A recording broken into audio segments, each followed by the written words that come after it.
అనగనగా ఓ అడవిలో ఒక కాకి ఉండేది. అది తనంత ఎత్తులో ఎవరూ ఎగురలేరని తెగ ఆనందపడేది.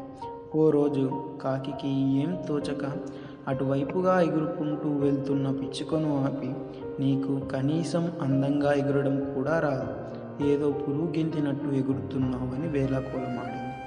ఆ మాటకి పిచ్చుకకు కోపం వచ్చి, నేను నీలాగా ఎగరాల్సిన అవసరం లేదు, ఎవరి శక్తి వారిదని చెప్పింది. అప్పుడు కాకి, అయితే నాతో పందెం కాసి నీ సామర్థ్యంతో నన్ను ఓడించి చూద్దామనింది కాకి. దానికి పిచ్చుక పందానికి ఒప్పుకుంది. అక్కడున్న మిగతా పక్షులన్నీ కూడా న్యాయ నిర్ణేతలుగా ఉంటామన్నాయి.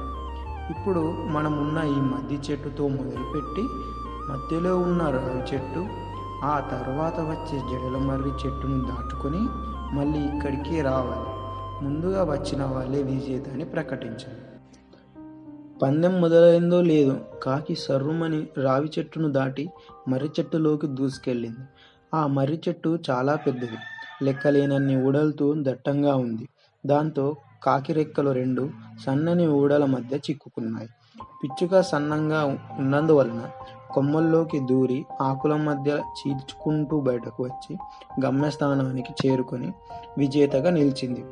పిచ్చుక కోరిక మేరకు వడ్రంగి పిట్ట ఒకటి వచ్చి ఊడల్ని మెల్లగా తొలిచి వాటిలో ఇరుక్కున్న కాకిని కాపాడింది. దాంతో ప్రకృతిలో ఎవరు ఎక్కువ తక్కువ కాదని తెలుసుకున్న కాకి మరెప్పుడు గర్వపడలేదు, ఎవరిని తక్కువగా చూడలేదు.